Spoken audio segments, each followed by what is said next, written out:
देखिए दोस्तों, यहाँ ठंडी ठंडी हवाओं के साथ बारिश शुरू हो गई। लगता है इस बार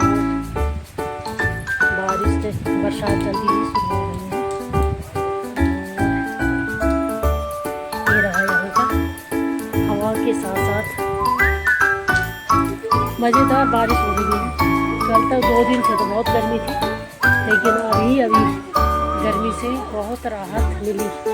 तो यहाँ पूरा बारिश का पानी आ गया है।